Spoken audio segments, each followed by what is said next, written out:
É engraçado, quando a gente parou para pensar no assunto aqui, entre nós, em princípio a gente até torceu o nariz para a ideia. E eu digo porque ultimamente, por mais que a gente tente se colocar minimamente isento em algumas situações, né?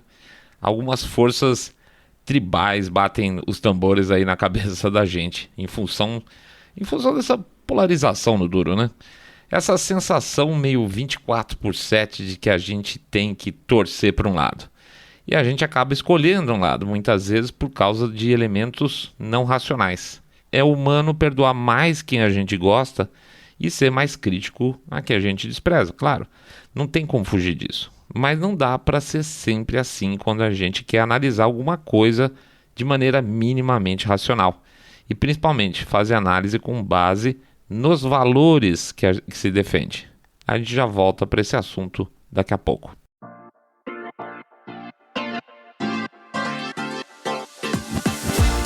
Saindo da bolha. Menos notícia, mais informação para você.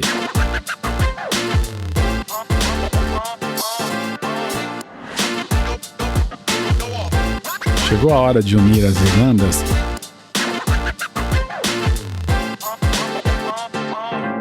Bem-vindos ao Saindo da Bolha. Essa é a nossa primeira edição nesse novo formato aí de 30 minutos, né? Mais ou menos, já estamos aí sentindo saudades da Rapidinha, inclusive essa Rapidinha de domingo que não teve. E a gente fica com aquela sensação de que ficou faltando alguma coisa para fazer no domingo, sabe como é que é?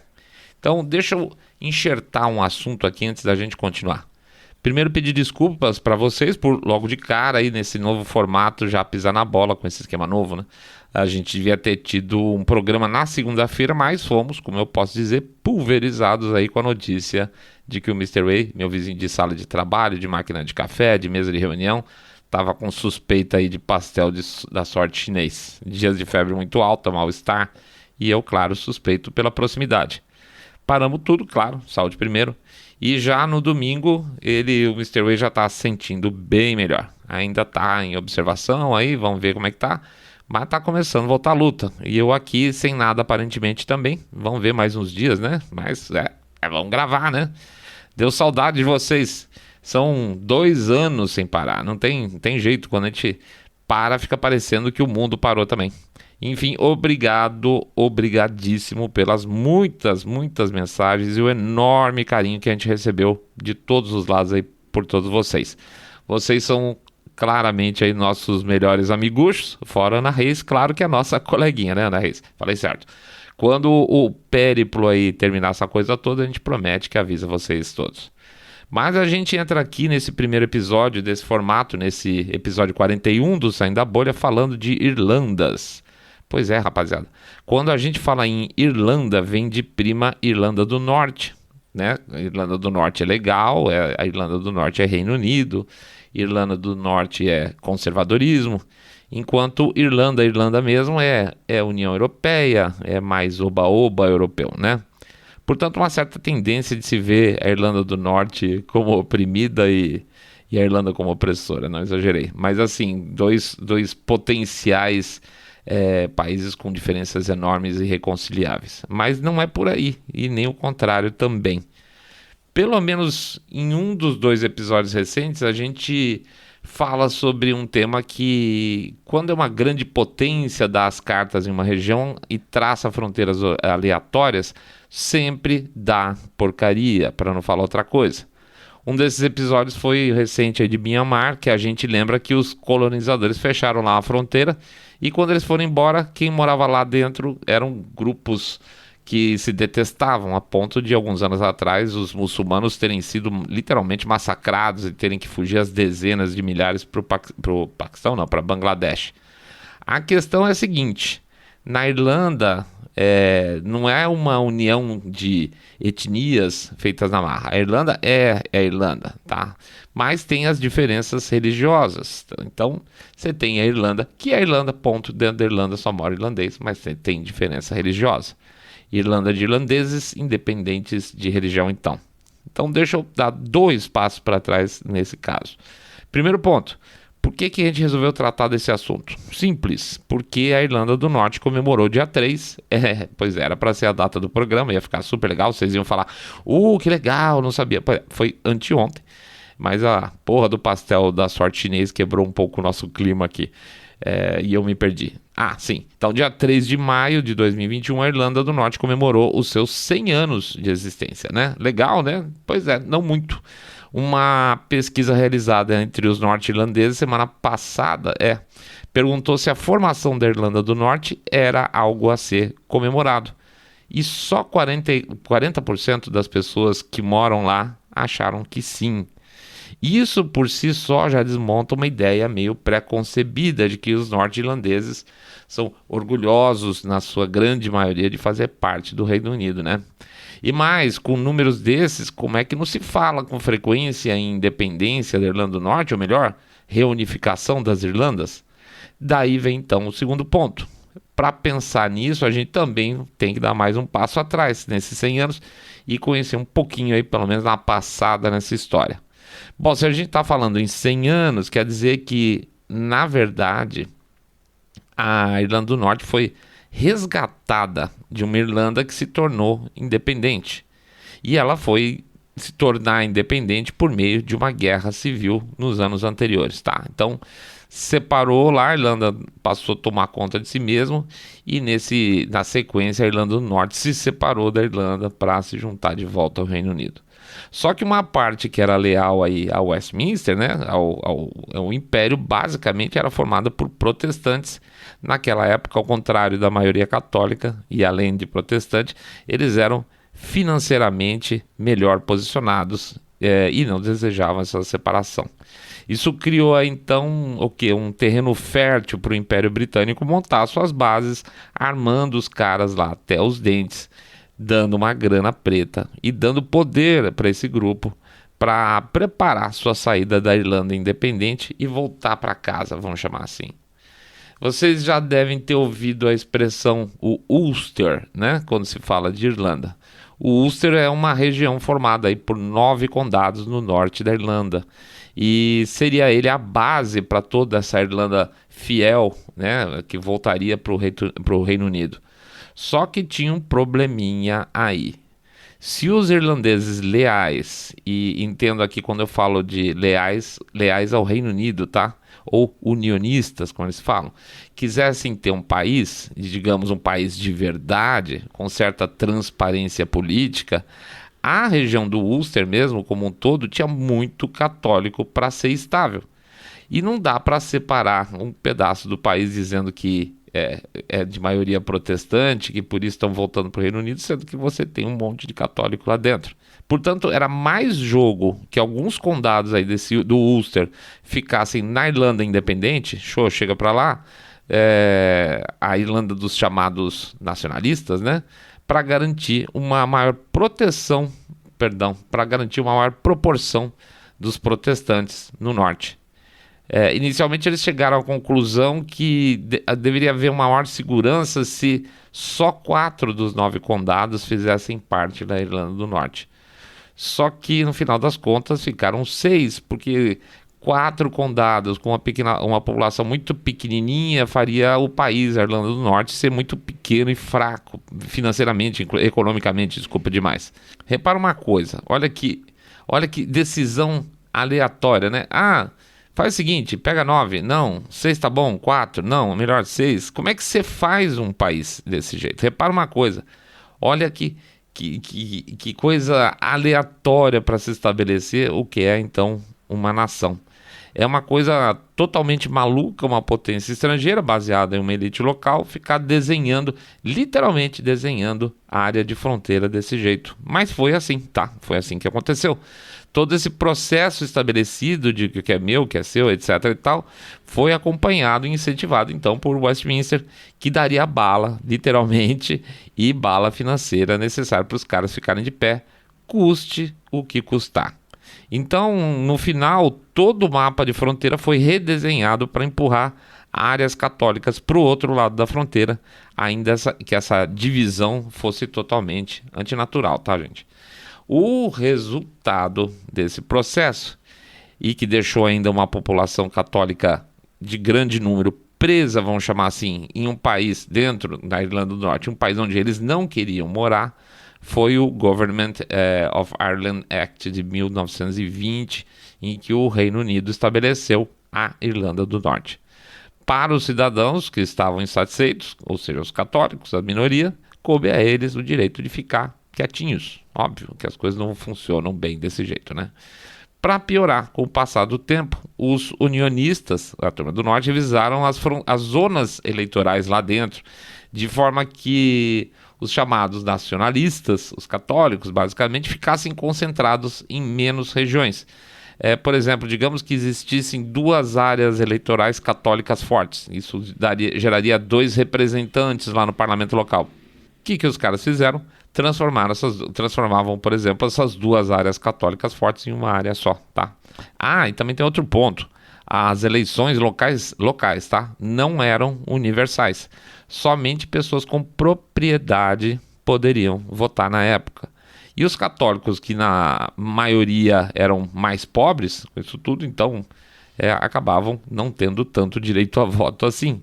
E com isso tudo, com essa bagunça, com esses casuísmos, essa coisa toda, essa proteção política que eles acharam que eles conseguiram fazer, apesar dos protestantes serem 65% da população, os unionistas conseguiam, vamos dizer assim, representação em torno de 85% no governo, tá? Eles conseguiram ainda dar uma deformada extra aí na coisa, ou seja, digamos assim que não era exatamente um sistema democrático.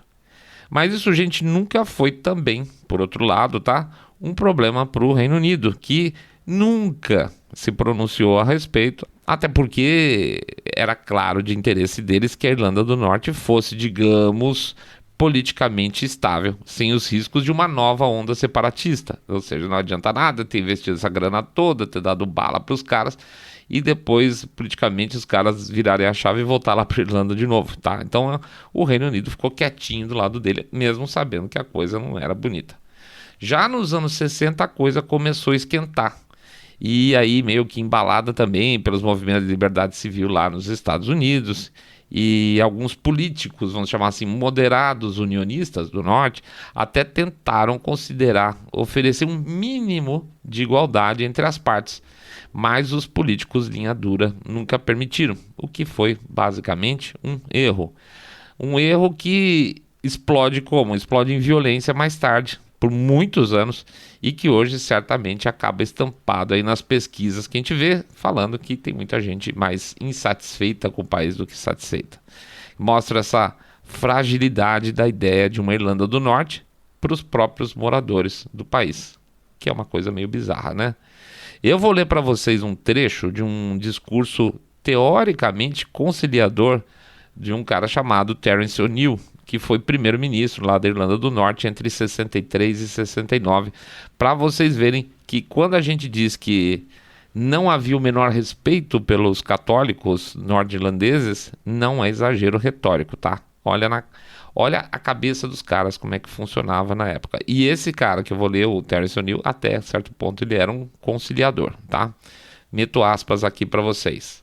É terrivelmente difícil explicar a um protestante que se você der aos católicos romanos um bom emprego e uma boa casa, eles viverão como protestantes. Mas, se o católico romano estiver desempregado e viver em uma choupana horrível, ele criará 18 crianças com assistência nacional.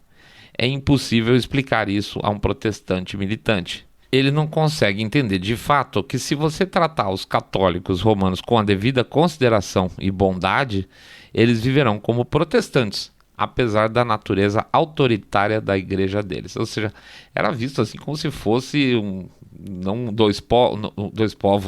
povo único morando no país, mas praticamente como se houvesse uma subespécie irlandesa vivendo dentro do território deles. Imagina que isso é o primeiro-ministro do seu país, tá? Onde você mora, e que ele não é o cara linha dura, tá? Que esse é o cara legal, que você pelo menos pode confiar um pouco mais. Imagina se você fosse católico naquela época, como você devia ser tratado. Pois bem, Foi só em 72, após o chamado Domingo Sangrento, em que as três partes, católicos, protestantes e aí o Westminster também, que não podia mais fingir que as coisas não existiam, que estavam totalmente erradas, acabaram essas três partes sendo dragadas de vez por um quebra-pau monstruoso. O período totalmente absurdo que se seguiu aí durante 30 anos matou uns 4 mil irlandeses em lutas, guerrilhas, atentados e, convenhamos, é um país-eco de 1.800.000 habitantes. Na moda de cálculos de Covid e estatística de óbito, por exemplo, por milhão, daria 2,2 óbitos por milhão, que é uma obscenidade, considerando que nós estamos falando de uma Irlanda que é assim, o quintal ali de uma região super desenvolvida. É dessa época que a gente começa a ouvir falar, nossa, aqui do lado de cá, falar mais no IRA como grupo terrorista, aqui no exterior pelo menos ficou mais conhecido, representando aí a minoria católica que não desejava mais a essa altura, eles não falavam mais independência, sim com a união com o Sul, com a Irlanda propriamente dito. Só que era um grupo de formação de jovens que viam pelo mundo aí os vilões imperialistas, né? E outras visões, na verdade, anti-imperialistas, como Vietnã, Palestina, Cuba. Pois é, aí é que tá. Você se opõe a uma visão conservadora que te aperta demais, procurando o oposto forte demais. E daí a gente fala em valores, tá? Vamos ser francos. Os conservadores estavam fazendo bobagem. A Irlanda era para ser única e verdade independente há muitos anos nesse momento, mas não era. Essa bobagem que podia ter sido evitada se um pouco da história fosse considerada na época, não levaria a tamanha divisão entre os dois grupos opostos, que achavam, um deles pelo menos, que achava que Palestina e Cuba eram duas fofuras. E o radicalismo nesse sentido foi criado pelos conservadores protestantes da época, que a verdade tem que ser dita. Chega 98 e vem o tal do acordo esperado, o tal do Good Friday Agreement, ou o acordo de Belfast aqui pra gente. Aparentemente, até que enfim chegamos a um acordo, chega de sangue, o IRA deixa as armas de lado e as discussões passam a ser pacíficas. E a Irlanda mesmo, ela vai retirar da Constituição dela a reivindicação dos condados do Norte, que eram, na verdade, a Irlanda do Norte, e a soltura dos presos por parte do governo local. Um monte de coisa boa estava para acontecer, ia acontecendo, mas 2 pontos são colocados para agradar as duas partes, tá? Para tentar fazer aí passar um pano geral. E convenhamos, essas duas coisas juntas não fazem sentido nenhum, a não ser a aplicação de, vamos dizer assim, de um argumento, como se fosse um argumento pacificador. O acordo então previa que, veja bem, olha que esquisito, tanto que majoritariamente os irlandeses do Norte aceitava que eles queriam ser parte do Reino Unido, quanto também conclamava que uma parte significativa do povo queria uma Irlanda unida. Tá, o que eu faço com isso? Quando eu digo no mesmo acordo que o povo quer ir para um lado e o povo quer ir para o outro. O fato é que, apesar do Reino Unido ter conseguido a Irlanda do Norte para chamar de sua novamente, uma montanha de concessões teve que ser feita, inclusive permitir alguma ingerência da Irlanda em temas mais espinhosos, teoricamente, que afetavam a Irlanda lá em cima. Pois é, por exemplo, um dos casos que é interessante era o fim da fronteira física. Quando todos passaram a fazer parte da União Europeia, então essa questão de fronteira física simplesmente adiós, né? As diferenças ficaram muito menores. Quer fazer compra? Passa para o lado de lá. Quer ver um show? Passa para o lado de cá. Se entre países de línguas distantes e culturas mais distantes, por exemplo, como uma Itália e a Áustria, por exemplo, que tem fronteira comum, as coisas ficaram super fluídas com a União Europeia, imagina entre as duas Irlandas, virou basicamente uma coisa só. Só que o Brexit veio, e muito do que se discutiu durante o período de negociação do Brexit foi como fazer para separar a Irlanda do Norte, que era Brexiteer, da Irlanda Europeia, que era Remainer, que ia ficar na União Europeia. E ainda, como é que você vai fazer para separar dois países que estão andando juntos há muitos anos sem fronteira, porque os acordos não permitem fronteira? Como é que funciona isso comercialmente, né? Bom, como evitar então, sem fronteira entre as Irlandas, que produtos europeus pudessem entrar via Irlanda, de lá ir para a Irlanda do Norte e de lá para a Grã-Bretanha, né? Vice-versa também vale. A solução desenhada aí meio que no final, meio que na porrada, foi uma fronteira marítima meio fake entre a Irlanda do Norte e a Grã-Bretanha. Ou seja, agora, nesse formato que se criou, a Irlanda do Norte estava no Reino Unido, mas ela estava de lá de um muro, de uma fronteira teórica marítima. Ruim, né? Pois é, você faz parte do grupo, mas fica do lado de lá da fronteira. E sim, no processo do Brexit como um todo, quem mais acabou sofrendo, claro, foi a Irlanda do Norte. Junta mais um pontinho aí, tá?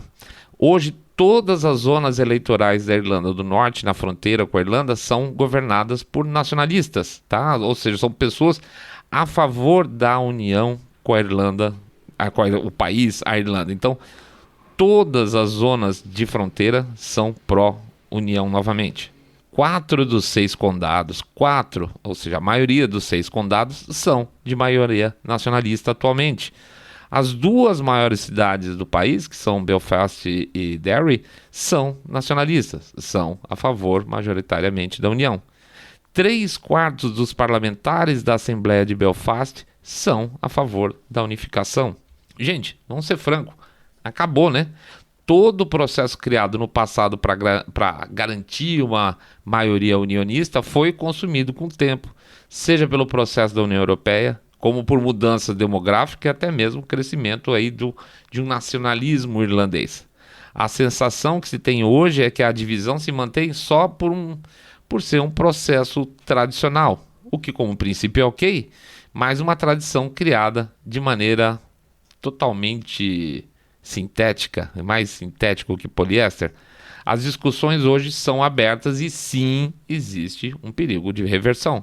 A minoria hoje pró-Reino Unido pode não gostar nadinha da ideia de reunificação e de abrir feridas do passado, só que aí com os sinais invertidos, né? Basicamente, isso é o que impede de se ver o mapa de uma Irlanda só, sem contar, claro, o interesse britânico também. Mas até quando? Eu vou fazer uma comparação ruim, mas necessária. Imagina o Partido Republicano de 40 anos atrás e pense no Partido Republicano hoje, tá? Por mais que os conservadores sejam conservadores, enfim, de papo, o republicano atual é mais aberto a discussões de temas do que no período em que o partido tinha uma influência mais religiosa, por exemplo, na política. No episódio até a gente comentou, Caitlyn Jenner, Richard Grenell, candidatos lá na Califórnia, isso seria impossível algumas décadas atrás. O mesmo acontece de verdade com um cara como um Trump, que hoje os republicanos batem palma, mas como perfil conservador clássico lá de trás de 30 anos, 40 anos atrás, não seria candidato nunca, ele seria defenestrado pelo partido já nas primárias. Tanto é verdade que no período em que o Partido Republicano era mais, digamos assim, caretão, ele era democrata. O DUP, né, que é o partido que representa o conservadorismo norte-irlandês, não avançou nos diálogos. Na verdade, o problema é o seguinte, não precisa mudar os valores, o problema é que não avança nos diálogos. E com isso ele perdeu um caminhão de eleitores. Existe um bloco intermediário aí de norte-irlandeses que ficariam de bom grado no Reino Unido, sim. Eles são conservadores, mas eles não se veem representados pelo próprio DUP. Isso é um problemão, porque é o partido que representa o conjunto do pensamento, vamos dizer, hoje, de direita na Irlanda do Norte. Mais complicação. Dia a dia o Reino Unido se torna mais progressista. Então, onde que entra essa visão conservadora da Irlanda do Norte dentro do Reino Unido? Aonde que ela se situa no final das contas, entende? Às vésperas, então, do não festejado centenário, a primeira-ministra Arlene Foster recebeu o voto de desconfiança do seu partido DUP, que diz que ela está moderada demais. E em 28 de abril, agora há pouco, ela acabou de renunciar. Com tudo que já se demonstra aí desfavorável, então, para o DUP, esse relacionamento com os eleitores deles, e, portanto, com os conservadores de maneira geral, e, por consequência, com a própria existência da Irlanda do Norte, a última coisa que faltava a essa altura era uma cisão dentro do próprio partido. De verdade, gente, de verdade mesmo, não falta mais nada. Mais um fato fundamental da história pode estar se formando agora mesmo bem na nossa frente. A gente pode muito provavelmente presenciar alguma grande mudança aí nesse sentido. A não ser que alguma coisa muito radical aconteça, é como se você ficasse olhando uma escultura de gelo se derreter bem na sua frente. Quando a sustentação não for mais o suficiente, a paisagem que a gente está acostumado a ver do nada vai mudar totalmente. E aí, é claro, a imprensa vai dizer para você que em um movimento surpreendente, certo? Que a Irlanda passou a ser um só país. Não é nada disso, tá? Geralmente esse tipo de argumento de surpresa da imprensa vem do fato deles não estarem analisando as coisas previamente. E a gente junto nessa hora vai dar risada na cara deles. Combinado? Maravilha! Palavras de sabedoria. Vamos passar a contar para vocês em todos os Saindo da Bolha daqui para frente alguma passagem, alguma frase ou frases absurdas ou cabulosas de algum político ou autoridade no período do episódio, tá? O nosso homenageado de hoje é do gabinete do presidente Duterte, no caso, o chefe da diplomacia das Filipinas. Eu vou repetir, o cara é o chefe da diplomacia filipina, tá? O cara se chama Ted Locsin Jr., A frase de ouro que ele soltou foi no Twitter e mostra a qualidade da diplomacia do governo Duterte. Apesar de eu gostar dela ter sido dita com relação à China, com relação às violações de águas territoriais, é complicado, né? Vamos lá, deixa eu limpar a voz aqui que eu tenho que fazer um tom diplomático para essas aspas aqui, porque o momento exige. Aspas. China, minha amiga, como posso dizer de coração? Ah, deixe-me ver. Saia da porra daqui ou get out the fuck out of here. O que você tá fazendo com a nossa amizade? Vocês, nós não, nós estamos tentando. Você é como uma idiota feia. Que coisa horrível.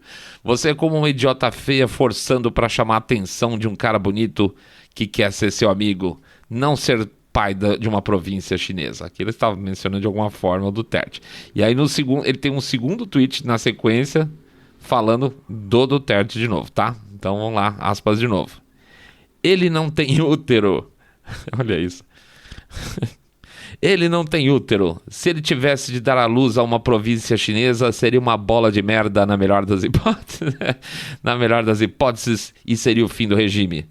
O que é tão difícil de entender sobre a declaração de Duterte na ONU de que a sentença arbitral tinha todas as características marítimas das Filipinas e de mais ninguém?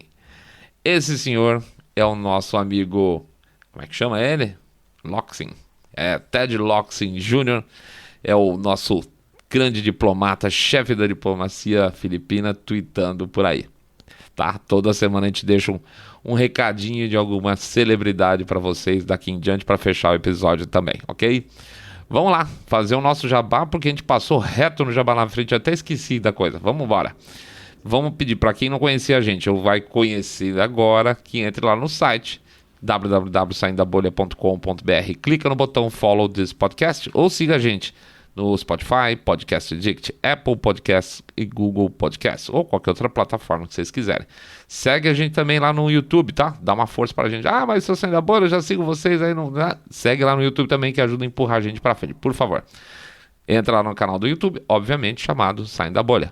Pede também para vocês darem um share nas redes sociais, porque o Facebook tá dando umas pauladas na gente. E finalmente pede para fazer o boca a boca sarado, para contar pros seus amigos que vocês estão acompanhando o podcast Cabeça Direita Limpinho Supimpa, que adora detestar o politicamente correto. Tá certo? Vou passar também aqui o nosso endereço do Telegram. bit.ly com y/Telegram bolha. bit.ly com y/Telegram bolha. Tá bom? Mais uma vez, gente, muito obrigado por todas essas mensagens super simpáticas. Estamos bem de saúde, graças a Deus, fortes, saudáveis, coradinhos e felizes, tá bom? Muito obrigado mesmo. Agora, de novo, a gente se fala na segunda-feira. Provavelmente a gente vai fazer uma atualização intermediária no canal do YouTube para subir mais conteúdo lá também, para dar uma atualizada. Grande abraço para todo mundo, bom restinho de semana e fiquem todos muito mais super bem. Saindo da bolha.